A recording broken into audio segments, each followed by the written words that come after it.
ಮುಂದೆ ಏನು ಅಂತಕ್ಕಂಥ ಆತಂಕ ಸ್ವಾಭಾವಿಕವಾಗಿ ಅವರಲ್ಲಿ ಸೃಷ್ಟಿಯಾಗಿದೆ. ಆ ಹಿನ್ನೆಲೆಯಲ್ಲಿ ಇತ್ತೀಚೆಗೆ ನೀವೇ ನೋಡ್ತಾ ಇದ್ದೀರಿ, ರಾಜ್ಯ ಮಟ್ಟದಲ್ಲಿ ಬಹಳ ದೊಡ್ಡ ಮಟ್ಟದಲ್ಲಿ ಚರ್ಚೆ ಆಗ್ತಾ ಇರ್ತಕ್ಕಂಥ ವಿಚಾರ. ಇದರ ನಡುವೆ ನಿನ್ನೆ ಮಾನ್ಯ ಮುಖ್ಯಮಂತ್ರಿಗಳು ಕೇಂದ್ರದ ಸಚಿವರು ಸನ್ಮಾನ್ಯ ಕುಮಾರಣ್ಣ ಅವರಿಗೆ ಒಂದು ಪತ್ರ ಬರೆದಿದ್ದಾರೆ. ವಿಧಾನಸೌಧಕ್ಕೆ 5 ಜನ ನಿಮ್ಮ ಪ್ರತಿನಿಧಿಗಳು ನಿಮ್ಮ ತಂಡ ಬನ್ನಿ ಅಂತಕ್ಕಂಥದ್ದು ಹೇಳವ್ರೆ. ನನ್ನ ಅನಿಸಿಕೆ, ವಿಧಾನಸೌಧದೊಳಗಡೆ ಕೂತ್ಕೊಂಡು ಕಾಫಿ ಕುಡ್ಕೊಂಡು 4 ಗೋಡೆ ಮಧ್ಯೆ ಚರ್ಚೆ ಮಾಡ್ತಕ್ಕಂಥ ವಿಚಾರ ಅಲ್ಲ ಇದು. ಇಲ್ಲಿವರೆಗೂ ಯಾವ ಜನಪ್ರತಿನಿಧಿಗಳಾಗ್ಲಿ ಜಿಲ್ಲಾಧಿಕಾರಿಗಳಾಗ್ಲಿ ಒಂದು ಸರ್ವೆ ಮಾಡ್ತಕ್ಕಂಥದ್ದಕ್ಕಾಗ್ಲಿ ಅಥವಾ ಜನರ ಒಂದು ಕನ್ಸೆಂಟ್ನ ಪಡಿತಕ್ಕಂಥದ್ದಕ್ಕಾಗ್ಲಿ ಯಾರು ಕೂಡ ಇಲ್ಲಿವರೆಗೂ ಬಂದಿಲ್ಲ. ಹಾಗಾಗಿ ಸನ್ಮಾನ್ಯ ಕುಮಾರಣ್ಣ ಅವರು ಮುಖ್ಯಮಂತ್ರಿಗಳಿಗೆ ಮರುಪತ್ರವನ್ನ ಬರೆದಿದ್ದಾರೆ. ಬಾಣ ಚೆನ್ನಾಗಿದೆಯಣ್ಣ.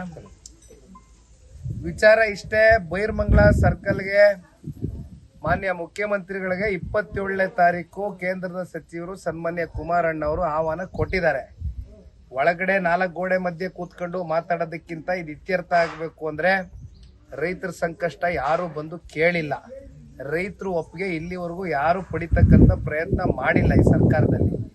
ಹಾಗಾಗಿ ನಾವು ತುಂಬ ಹೃದಯದಿಂದ ಮುಖ್ಯಮಂತ್ರಿಗಳಿಗೆ ಬೈರ್ಮಂಗ್ಲ ಸರ್ಕಲ್ ಅಲ್ಲಿ ಇರ್ತಕ್ಕಂಥ 9 ರೆವಿನ್ಯೂ ಗ್ರಾಮಗಳಲ್ಲಿ ನಾನು ಮತ್ತೆ ಹೇಳ್ತೇನೆ, ಯಾವ ತಂಡ ಇಲ್ಲ ಕುಮಾರಣ್ಣಂಗೆ, ನಮಗೆ ಯಾರು ಪ್ರತಿನಿಧಿಗಳು ಕರ್ಕೊ ಬರ್ತಕ್ಕಂಥ ಅವಶ್ಯಕತೆ ಇಲ್ಲ. ಈಗ ಕುಮಾರಣ್ಣ ಅವರ ಕಾರ್ಯಕರ್ತರು ಅಥವಾ ಮುಖ್ಯಮಂತ್ರಿಗಳ ಕಾರ್ಯಕರ್ತರು ಅಲ್ಲಿ ಬರ್ತಕ್ಕಂಥದ್ದು ಅಗತ್ಯತೆ ಇಲ್ಲ. ಅಲ್ಲಿ ಒಂದು ಜರ್ಮನ್ ಟೆಂಟ್ ಹಾಕೋಣ, ಬ್ಯಾರಿಕೇಡ್ ಮಾಡೋಣ. ಯಾರ್ಯಾರು ಪಾಣಿದಾರರಿದ್ದಾರೆ, ಯಾರ್ಯಾರು ಆಧಾರ್ ಕಾರ್ಡ್ ಇಟ್ಕೊಂಡಿದ್ದಾರೆ, ಯಾರ್ಯಾರು ಭೂಮಾಲೀಕರಿದ್ದಾರೆ, ರೈತರು ಪರ ವಿರೋಧ ಇರ್ತಕ್ಕಂಥ ಎಲ್ಲ ರೈತರು ಬರ್ಲಿ, ಕೂತು ಬಹಿರಂಗವಾಗಿ ಚರ್ಚೆ ಮಾಡೋಣ.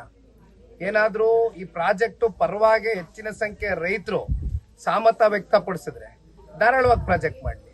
ಇಲ್ಲ ರೈತರು ವಿರೋಧ ವ್ಯಕ್ತಪಡಿಸ್ತಾ ಇದ್ದಾರೆ ಅಂತಕ್ಕಂಥದ್ದಾದ್ರೆ ಅದಕ್ಕೆ ಮಾನ್ಯ ಮುಖ್ಯಮಂತ್ರಿಗಳು ಉತ್ತರ ಕೊಡಲಿ. ಇದಕ್ಕೆ ನಾವು ಸಿದ್ಧ. ಈಗಾಗಲೇ ಸಾಕಷ್ಟು ಒಂದಷ್ಟು ಜನಕ್ಕೆ ನಿಮಿಷ ಕಣ ಭೂಮಿ ವಶಪಡಿಸಲು ಪರಿಹಾರ ಕೊಟ್ಟಿದ್ದಾರೆ.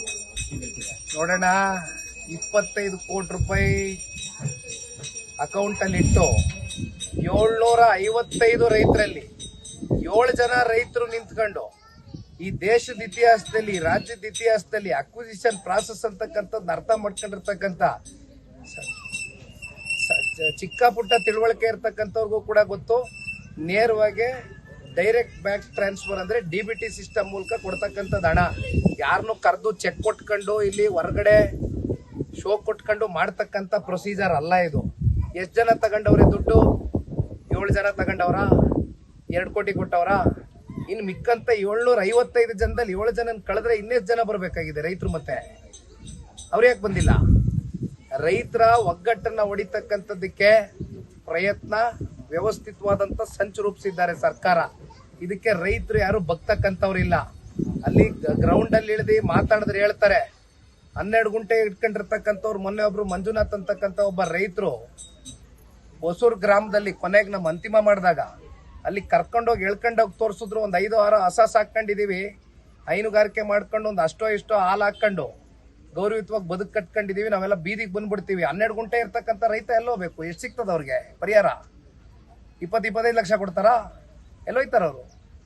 ಅಥವಾ 1 ಎಕರೆ ಇರ್ತಕ್ಕಂಥವ್ರಿಗೆ 2.5 ಕೋಟಿ ಕೊಟ್ಟರು ಅಂದ್ರೆ ಬೆಂಗಳೂರಲ್ಲಿ ಒಂದು ಸೈಟ್ ಖರೀದಿ ಮಾಡಕ್ಕಾಯ್ತದ? ಅಲ್ಲೇನು ಹೋಗ್ಬಿಟ್ಟು ಯಾವುದೋ ಒಂದು ಕಂಪ್ನಿಲಿ ಏನು ಜೀತದಾಳ ಕೆಲಸ ಮಾಡಕ್ಕಾದ್ರೂ ಅವಕಾಶ ಮಾಡ್ಕೊಡ್ತಾರ? ಏನು ವಾಚ್ಮ್ಯಾನ್ಗಳಾಗಬೇಕಾ ರೈತರು?